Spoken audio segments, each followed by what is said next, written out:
അസ്സലാമു അലൈക്കും വറഹ്മത്തുള്ളാഹി വബറകാതുഹു. വേദിയിലുള്ള ഉസ്താദുമാരെ, നേതാക്കളെ, സദസ്സിലും മറ്റുമായുള്ള ഈ നാട്ടിലെ പ്രമുഖരെ, ബിസ്മില്ലാഹിർ റഹ്മാനിർ റഹീം. ലഖദ് മന്നല്ലാഹു അലൽ മുഅ്മിനീന ഇദ് ബഅസ ഫീഹിം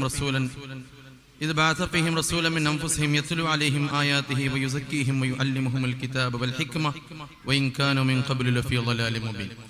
വളരെ പരിമിതമായ സമയത്തിൽ ഈ ഒരു വേദിയുടെ ഒരുക്കിയിട്ടുള്ളത് റസൂലുള്ളാഹി സ്വല്ലല്ലാഹു അലൈഹി വസല്ലം തങ്ങളുടെ ജന്മദിനവുമായി ബന്ധപ്പെട്ടാണ്. എന്തിനാണ് മുത്തനബി സല്ലല്ലാഹു അലൈഹി വസല്ലം തങ്ങൾ ഇവിടെ ഇറക്കിയത്, എന്തിനാണ് മുത്തനബി സല്ലല്ലാഹു അലൈഹി വസല്ലം തങ്ങളെ ലോകത്തേക്ക് ഇറക്കിയത് എന്ന് വിശുദ്ധ ഖുർആനിന്റെ വചനമാണ് ഞാൻ ഇവിടെ ഉദികൽപ്പിച്ചത്. ഒരു അനുഗ്രഹത്തിൽ നമ്മൾ അള്ളാഹുവിനെ സ്തുതിക്കുമ്പോൾ ഈ അനുഗ്രഹം എന്തിനാണ് നമ്മളിലേക്ക് വന്നത് എന്ന് ഓർക്കുന്നത് നന്നായിരിക്കും. അള്ളാഹു പറയുന്നു, നിങ്ങൾക്ക് അള്ളാഹുവിന്റെ ഭാഗത്ത് നിന്ന് അനുഗ്രഹം, ലഖദ് മന്നല്ലാഹു, അള്ളാഹു അനുഗ്രഹം ചെയ്തിരിക്കുന്നു. എന്താണ് ആ അനുഗ്രഹം?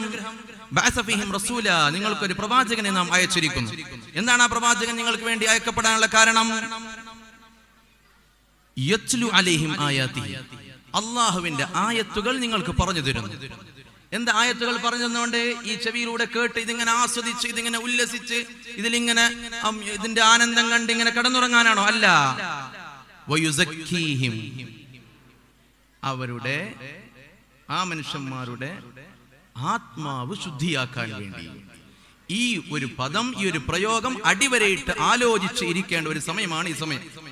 പൊതുവെ കാലപ്പഴക്കത്തിന്റെ ദൈർഘ്യത്തിൽ കാലം പഴകും തോറും മനുഷ്യൻ കൂടുതൽ കൂടുതൽ പിറകോട്ട് പോയിക്കൊണ്ടിരിക്കുന്നു എന്നുള്ളത് ഒരു യാഥാർത്ഥ്യമാണ്.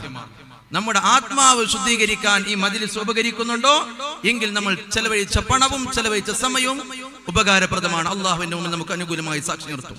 അതല്ല, സംസാരിക്കുന്ന ഞാൻ വലിയൊരാളാവണം, ഈ കാണുന്ന പരിപാടിയൊക്കെ വളരെ ഉഷാറായി അയൽപക്കക്കാരറിയണം, നമ്മുടെ സംഭവങ്ങളൊക്കെ വലിയ സംരംഭങ്ങളാണ് എന്ന് വരുത്തി തീർക്കണം എന്നാണെങ്കിൽ വയുസക്കീഹിം എന്നത് പ്ലാറ്റ്ഫോമിൽ നിന്ന് പുറത്തായിരിക്കും. അത് വയുഅല്ലിമുഹുൽ കിതാബ വൽ ഹിക്മത വഇൻ കാനൂ മിൻ ഖബ്ലു ലഫീ ളലാലിൻ മുബീൻ. നമുക്ക് മാറി ചിന്തിക്കാൻ, കൂടുതൽ മനസ്സ് മാറാനും നന്നാവാനുള്ള ഒരു അവസരമാണ്. അള്ളാഹു അങ്ങനെ ആക്കി തീർക്കട്ടെ എന്ന് ആത്മാർത്ഥമായി പ്രാർത്ഥിക്കുകയാണ്. ഈ നാടിന്റെ ഒരു പ്രത്യേകതയായി ഞാൻ മനസ്സിലാക്കിയത്, പണ്ഡിതന്മാരെ, ഉസ്താദുമാരെ, മുഅല്ലിമീങ്ങളെ വളരെ ബഹുമാനിക്കുന്ന, ആദരിക്കുന്ന ഒരു നാടാണ്. 40 വർഷത്തോളം സേവനം ചെയ്ത ഒരു മുഅല്ലിമാണ് നിങ്ങളുടെ മുമ്പിൽ ഈ വേദിയിൽ ഇരിക്കുന്നത്. അള്ളാഹു സേവനങ്ങളൊക്കെ കബൂൽ ചെയ്യട്ടെ. ഇത്തരം സംരംഭങ്ങളിലൂടെ ഇത്തരം ആളുകളെ കുറിച്ച് ഞാൻ എടുത്തു പറയാനുള്ള കാരണം, നമുക്ക് കൂടുതൽ ആവശ്യകരമായി വന്നിട്ടുള്ളത് ഇതുപോലുള്ള ഉസ്താദുമാരുടെ സേവനങ്ങളാണ്. ആത്മാർത്ഥമായി മനസ്സറിഞ്ഞ്, അല്ലെ? അള്ളാഹു പറയുന്നുണ്ട്, ഇന്നമാ യതഖബ്ബലുല്ലാഹു മിനൽ മുത്തഖീൻ, മുത്തഖീങ്ങളിൽ നിന്ന് മാത്രമേ അള്ളാഹു സ്വീകരിക്കുകയുള്ളൂ. ആദം നബിയുടെ 2 മക്കൾ വലിയ പുണ്യകർമ്മങ്ങൾ ചെയ്തു, രണ്ടാളും ചെയ്തു ഒരേ പണിയാണ്. പക്ഷേ അള്ളാഹു ഒരാളിൽ നിന്ന് മാത്രം സ്വീകരിച്ചത്. ഇന്നമാ യതഖബ്ബലുല്ലാഹു മിനൽ മുത്തഖീൻ, ആത്മാർത്ഥമായി മനസ്സറിഞ്ഞ് ചെയ്യുന്നവരിൽ നിന്ന് മാത്രമേ അള്ളാഹു സ്വീകരിക്കുകയുള്ളൂ. അത്തരം ഒരു സംരംഭത്തിൽ അള്ളാഹു ഇതിനെ ഉൾപ്പെടുത്തട്ടെ, അത്തരക്കാരിൽ അള്ളാഹു നമ്മളെയും ഉൾപ്പെടുത്തട്ടെ.